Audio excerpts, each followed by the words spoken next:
me pasa luego la grabación, ¿no? Sí. Amigos de Radio Victoria, vamos con eso televisión en esta nuestra alianza periférica con Benemérita y con la Escuela de Gobernanza Benjamin Franklin. Vamos a conversar de inmediato con Pedro Castro Guillén, el ex candidato a decano de la Facultad de Humanidades y Educación de la Universidad Central de Venezuela, que está ya a la puerta de un proceso para redefinirse desde el punto de vista pues, de la administración como tal y desde el punto de vista de los pensas de estudio que también habrá que tomar en cuenta pues, algunas modalidades y nuevos enfoques para que esto empiece a calar, ¿no? Porque también no hay duda que han cambiado muchos paradigmas, hay muchas novedades en el mercado de trabajo, distintas a las que estábamos acostumbrados. Bueno, en fin, tecnología que de repente pues, modifica mucho las estructuras de información, porque hay que valerse también de las redes para ello, aunque sea como una muleta más para que la academia resplandezca de nuevo, ¿no? Entonces, Pedro, tú toda la vida has sido un luchador, has sido hombre de convicciones, mucha ética firme. La academia te ha aceptado como tal en esta candidatura y yo percibo pues que está llegando a quienes habrán de decidir en los próximos días por el destino de la principal casa de estudios nuestra, pero no por ello. O sea, hay que motivar también a las otras a que empiecen a motorizar su rescate y su cambio, ¿no? Para que un poco le digas algo a la audiencia y a los que habrán de votar en esta oportunidad en el proceso de la central. Bueno, mira, como tú bien has señalado, estas son unas elecciones muy importantes.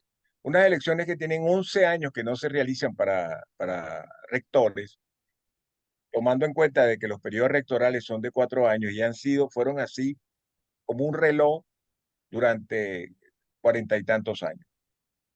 Y para decanos, la elección no se realiza desde hace 12 años. Es decir, una elección que además hay que contextualizarla en el marco de un primer evento electoral hacia las elecciones del año 2024. 24, ¿cierto? Claro, pero también en el marco del país que acusa un proceso de devastación, de destrucción extremadamente importante. El sistema educativo es quizás la tragedia más grande que tiene el país. ¿Por qué? Porque el tema económico, es verdad que este es un país devastado desde el punto de vista económico, también la economía se recupera y se puede volver a tener niveles de actividad económica y niveles de bienestar económico, pero el daño que se causa en educación puede ser irreversible en el sistema educativo. Y te doy algunas cifras, poco para contextualizar el momento de esta elección, porque si no, no vamos a entender su importancia. Mira, como resultado de la migración, de la emigración, se han perdido 1.200.000 entre técnicos y universitarios. 540.000 niños que se fueron como migrantes y que salieron del sistema educativo. 640.000 desertores y hoy están fuera del sistema educativo cercano a 1.500.000 niños. Si estamos hablando de una pérdida de capital social para el país del orden de los 4 millones de habitantes. Si además tomamos en cuenta que como resultado de la tragedia económica que vive el país, las tasas de fertilidad y las tasas de fecundidad están disminuyendo, lo que significa que el número de nacimientos son cada vez menor, van a ser menores. Eso lo que te indica es que los flujos de población entre 5 y 24 años, que son aquellos que están dirigidos hacia el sistema educativo, van a disminuir, Van a lo disminuir cual es un desastre a mediano y de largo plazo, porque no vas a tener claro, generaciones de relevo bien preparadas. exactamente. Bueno, y luego toma en cuenta el hecho de que hay una enorme población infantil que también va a tener lesiones en su actividad cerebral y en su actividad, eh, limitaciones para entrar en la actividad educativa, porque simplemente al no ser alimentado en las primeras horas de su vida y en los primeros 3 meses de su vida, bueno, queda una lesión que no se puede recuperar. Estamos hablando de una verdadera catástrofe del sistema educativo. Y por supuesto, una catástrofe que se recibe en la educación superior, que es la etapa superior de ese sistema. Ese es el contexto en el cual se realizan y este equipo rectoral le tocará primero impulsar el que se hagan elecciones en todas las universidades, pero también en tratar de producir soluciones para esta tragedia. ¿Por qué? Porque no tiene sentido un equipo rectoral, sobre todo en la Universidad Central de Venezuela, dirigida a refaccionar la Universidad Central de Venezuela, a refaccionar los sistemas de la universidad. Hay que producir soluciones globales, hay que producir pensamiento universitario, hay que producir una serie de nuevas ideas respecto de la educación de escolar hasta superior que permitan, pues, enfrentar esta gravísima situación. Por supuesto que esto tiene que aterrizar también en el tema propiamente ucedista, que tiene que ver con renovar o construir una nueva gerencia académica. La gerencia académica que hemos vivido hasta ahora es un fracaso, también eh, nos ha llevado por estos caminos de la indiferencia, de la falta de Apatía, cierta políticas. apatía, sí. Exactamente, vamos a decirlo como lo decían los griegos, a una ataraxia Ujú. respecto a los grandes problemas, tanto internos como externos a la universidad. Se ha perdido un poco el hecho de que la universidad es parte de un ecosistema nacional porque sirve al país, sirve a la sociedad, sirve a la familia, y un poco los objetivos de la universidad, que es educar a la juventud, permitir que egresen profesionales, científicos, pensadores. Ese objetivo, Hombres y ciudadanos críticos. hombres y ciudadanos críticos, exactamente. O sea, como te describí la situación anterior, que es trágica, otra consecuencia trágica de esa situación, perdona que repita la palabra trágica tantas veces, pero lo que se pierde cuando se pierde la educación en cualquiera de sus niveles es el mecanismo más compinco, el mejor mecanismo para la movilidad social, el mejor mecanismo para la igualdad, para generar igualdad, el mejor mecanismo para generar riqueza y distribuirla entre los sectores más desfavorecidos y sobre todo para crear una clase media que es el sustrato de población donde se fundamenta la democracia. Sin clase media no hay democracia. Sí, Y Pedro, cuando se pierde la eso que educación, tú dices, perdemos la clase media. sí, eso que tú estás diciendo se pone de manifiesto inclusive en la misma migración, muchos de los cuales se adquirieron nivel profesional en la UCB y en otras academias que se prepararon en el campo técnico y por las circunstancias actuales del país tuvieron que emigrar, pero afortunadamente buena parte de ellos, producto de esa preparación y de ese historial bueno que tuvieron las universidades y la academia, en los otros países han podido ir enganchando gradualmente en forma medianamente aceptable, mal que bien. Entonces, eso denota que ciertamente es la academia la que prepara al individuo para crecer, para desarrollarse y para contribuir al bienestar y progreso del país, y que perdió un capital humano que está afuera y adentro hay limitaciones para formar las nuevas generaciones. Por eso yo te decía temprano pues, que la pérdida es sorprendente, ¿no? En capital humano. Claro, lo has interpretado muy bien. Ese es, digamos, el drama y ese es el reto más importante que tiene este nuevo equipo rectoral. Como tú sabes, yo voy con el doctor Víctor Raúl Albujas como candidato a rector, el doctor Arturo Alvarado como candidato a vicerrector académico, la doctora Judith Chaudhary como candidata a vicerrector administrativo y la doctora Vilma Núñez como candidata a secretaria. ¿Por Okay. qué? Bueno, yo voy como candidato a decano de la Facultad de Humanidades, pero lo que se necesita es un Claro. equipo, independientemente que yo puedo trabajar con cualquier rector y con cualquier equipo, no cabe duda de que hay quienes uno prefiere porque los considera más capaces de entender la Con un poco situación de más actual. entrega, porque es que tuvimos muchos que fueron muy buenos también y bien calificados, pero que de alguna manera no fueron capaces de defender a la universidad en esta coyuntura que nos tocó vivir. Se pusieron de Claro, lado o se desentendieron o no quisieron confrontar. Bueno, eso es aceptable para algunas personas que no les gusta lidiar contra los gobiernos de manera directa. Pero es que aquí las circunstancias exigen que hay que ser muy cabal, hay que ser muy ético y hay que tener muchos principios y valores y hay que tener un significado de nación que requiere que en las complicaciones no tengamos ni miedo, ni temor, ni rezagos.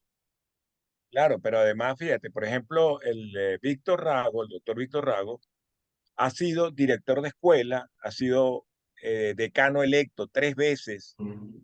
por 3 periodos consecutivos.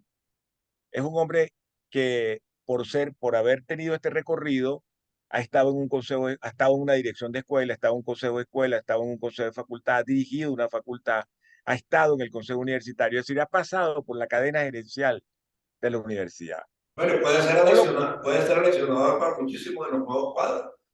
Exacto. Y luego el tema es que él conoce los vicios del actual sistema y Mm. las consecuencias nefastas de esos vicios.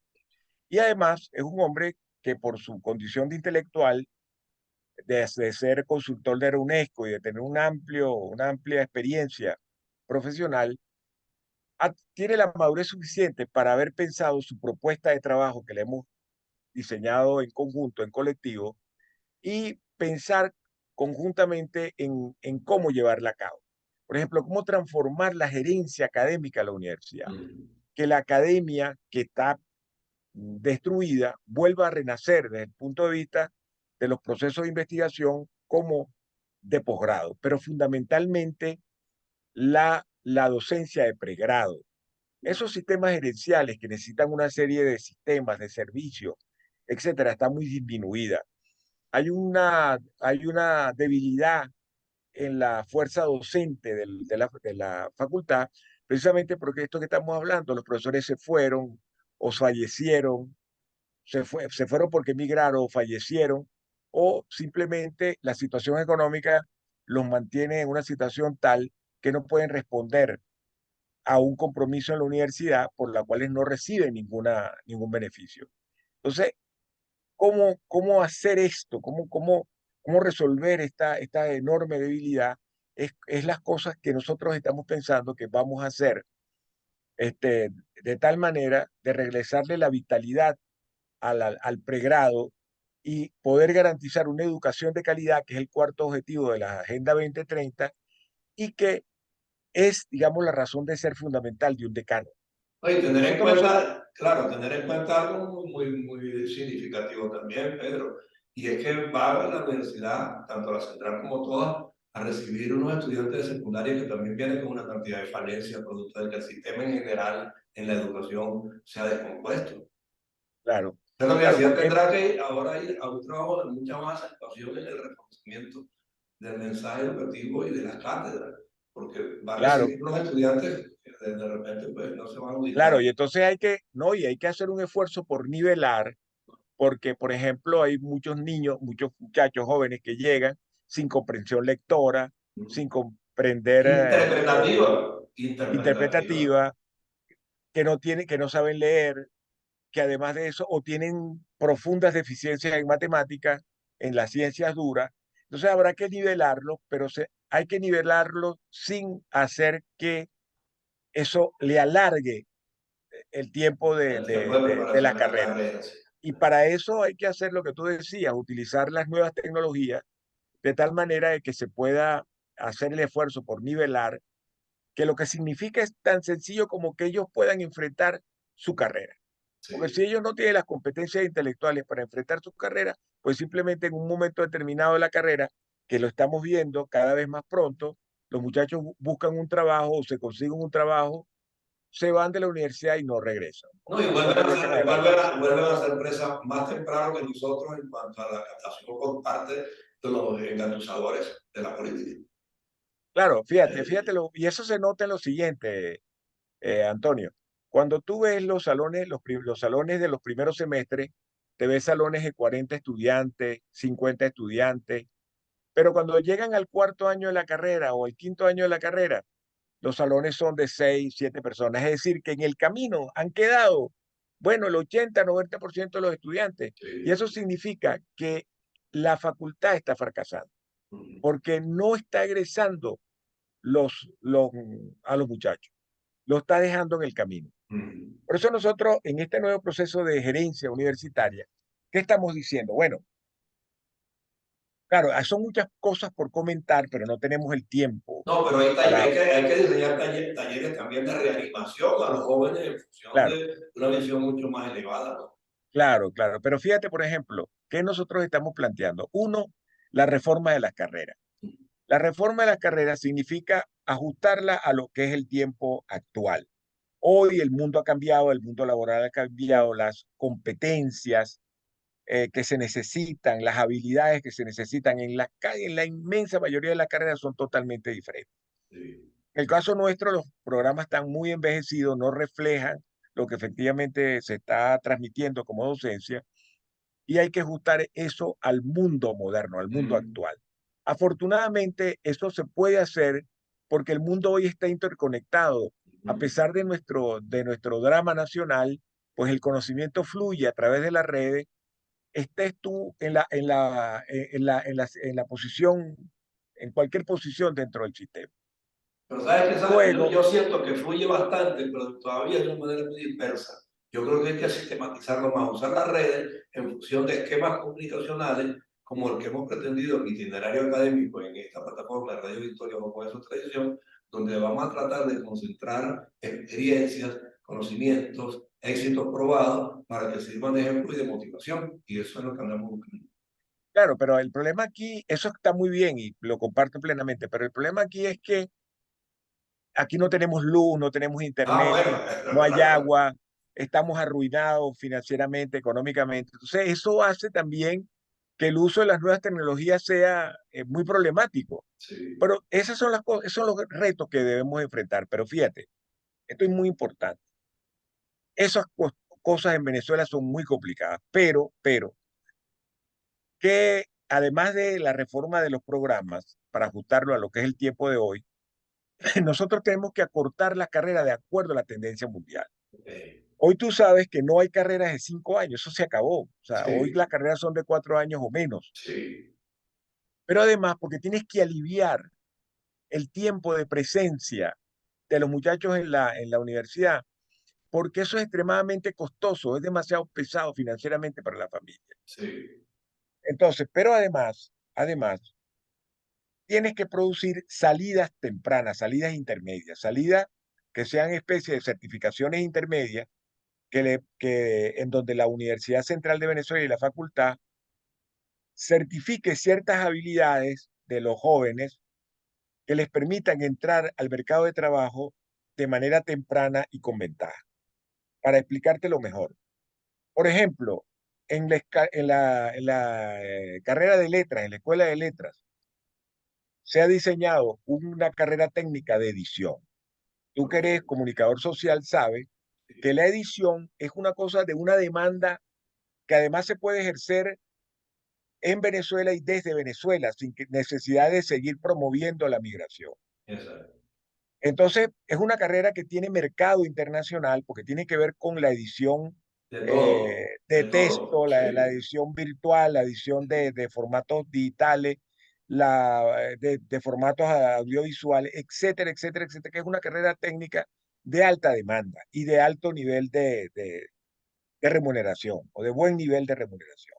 Eso permite que los estudiantes, en vez de salir a trabajar como mano de obra barata en KFC o en DHL o en el mercado de coche, salgan a trabajar en carreras donde ellos están vinculados a su carrera, se están sí, profesionalizando en su carrera y los mantiene atados a la escuela y se puedan graduar en 4 años, no en 5, 6, 7 o 10 años, que es lo que ok, está, o nunca, que es lo que está ocurriendo ahora. Y eso les ofrece una alternativa, porque la universidad tiene que ofrecer una alternativa a los jóvenes, porque si no la universidad va a dejar de ser atractiva y va a disminuir el flujo de estudiantes hacia la universidad. De hecho, yo creo que se mantiene el flujo de estudiantes a la universidad porque hay muchas universidades cerradas, destruidas, incluso destruidas físicamente. sí, Entonces, aquí hay una situación en materia de educación superior difícil de evaluar, Antonio, porque, por ejemplo, el ministerio, ninguno de los ministerios, ni el de educación, ni el de educación, ni el de educación superior, publican cifras desde el 2015. Es decir, y por supuesto, nadie investiga ni nadie ha hecho un trabajo de investigación seria sobre la situación actual de la educación, salvo nuestro gran amigo Luis Bravo Jauregui, que tiene el proyecto Memoria Educativa, que es el portal, te lo recomiendo, Antonio, que es No. el portal más preciso de información que se tiene sobre la educación Bueno, en lo voy a Venezuela. buscar como fuente de información para el propósito que nos mueve No, aquí. Bueno, te lo recomiendo. aparte de que tú estás comprometido con este canal desde hace tiempo, Este portal realiza una labor de una inmensa utilidad nacional y social desde hace muchísimos años. Yo vine a hacer ese proyecto hace poco más de 30 años y he seguido pegado a él, digamos, no solamente porque lo dirige un gran amigo como es Luis Bravo Jauregui, sino porque realmente es la única manera de mantenerse en la cifra de lo que es la educación actual. bueno, mándame el link cuando puedas para entonces yo No, no, tenerlo anotado métete, aquí. lo puedes poner en Google, lo Ah, puedes, como dicen ah, los pavos ahora, como ah, dicen ok. los pavos ahora, lo puedes googlear Lo googleo entonces, ok. y te sale perfectamente. Ok. Mira, el drama, la educación, tiene que llevarnos a entender que hay que ofrecerle oportunidades a los jóvenes, que hay que esmerarse, que hay que esforzarse porque los muchachos se gradúen, no No. solamente porque entran a la universidad. Hay gente que hace una fiesta porque los muchachos entran a la universidad, pero los decanos no somos responsables de que los muchachos entren a la universidad. La única responsabilidad es mantener la universidad abierta. Nuestra Sí, responsabilidad realmente comienza cuando entran a la universidad y tenemos que hacer que se gradúen, tenemos que ofrecerles verdaderas oportunidades, tenemos que educarlos, no solamente como profesionales, sino como tú dijiste anteriormente, como ciudadanos libres, como ciudadanos democráticos, como ciudadanos críticos, exacto. como ciudadanos que sean capaces de sostener la democracia del futuro. Tú sabes que Si nosotros no, dentro de esa concepción, Pedro, y perdona, porque nos quedan 2 minutos y quiero redondear la idea, sobre esa concepción de lo que tú estás planteando y esa visión que tienen ustedes como equipo académico en esta oportunidad, yo me planteaba estos días que nosotros en la edad que ya tenemos y con la experiencia que hemos acumulado y conociendo la academia desde sus orígenes hasta los últimos días, debemos establecer una formulación que no sea las brechas generacionales, sino un correaje entre las viejas y nuevas generaciones para que allí se imbriquen todos los conocimientos habidos por haber y las herramientas que hagan falta, para que esa juventud sea la que al final combata por un país libre y democrático como se lo merece. Así de sencillo. no, es que yo creo que tienes toda la razón. El único mecanismo que puede hacer ese lazo es la educación, sin Exacto. duda alguna. Y sobre todo que puede unir la experiencia de las generaciones anteriores con estas generaciones. O sea, puede hacer el vínculo intergeneracional, sobre todo para que la nueva juventud entienda qué fue lo que nos trajo a esto y cómo hay que evitarlo. Y yo insisto, La comparación histórica, y sí hay claro, que enseñarlos a eso. ahora, yo insisto, el mejor antídoto contra el totalitarismo, el mejor antídoto contra las tendencias antidemocráticas que se están comiendo la educación hoy en el mundo, porque esto sigue una tendencia mundial, Sí, es la educación de calidad y la buena educación. Y la buena educación es la que combate las ideologías, la que es capaz de educar en la tolerancia, en el respeto, en la solidaridad con el débil, en la inclusión, ¿verdad? Y en los así, verdaderos valores de la cultura occidental. así es. Esos son los antídotos, no hay otro porque el mundo y la vida no ofrece soluciones mágicas, no Sí. hay soluciones mágicas. Y eso es algo que yo le he insistido en esta campaña. Yo no entro a este competencia agonística como el propietario de soluciones fáciles ni No. soluciones mágicas, porque esas no hay, y yo no quiero engañar a los miembros de mi comunidad.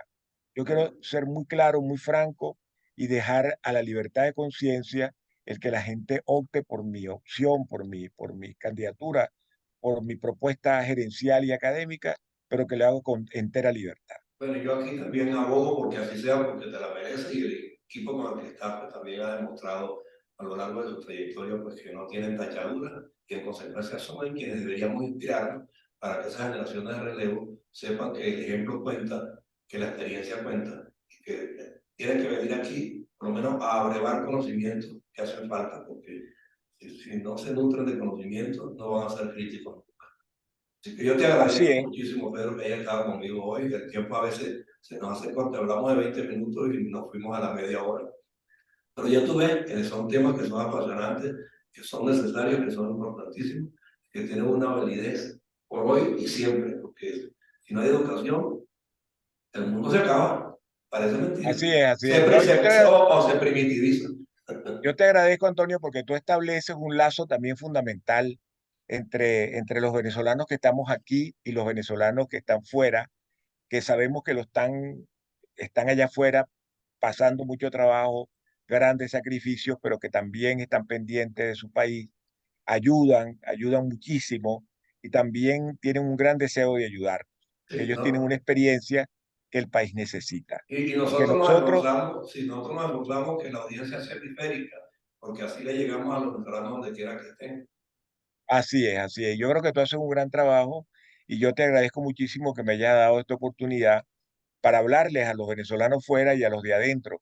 Porque aquí no se trata solo de un acto electoral, hermano, se trata de un acto en la cual nosotros tenemos que tener claro cuáles son los objetivos que tiene toda nuestra actividad y toda nuestra participación en esta, digamos, deseo de cambiar, este deseo de darle un giro radical a lo que pasa en nuestro país, Y a tratar de darle una solución a esta este tribuna es proceso. tuya y tú lo sabes. Así que cuando Lo sé, quieras, lo sé. tienes mi número, me llama o alguien que tú creas y consideres que también es bueno que esté aquí, me lo pauta y yo automáticamente le doy cabida.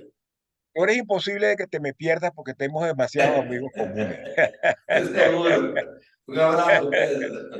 Igual, Bueno, Antonio, igual, un amigos, abrazo. le reitero acá, Pedro Castro Guillén, está optando por el decanato de la Universidad el decanato de Humanidades de Educación en la Universidad Central de Venezuela en próximas elecciones, así que allí tienen pues alguna figura estelar de la docencia a nivel superior en quien debemos inspirarnos y poner toda nuestra confianza. Gracias por su tiempo. Un abrazo, Pedro. Hasta luego, Antonio.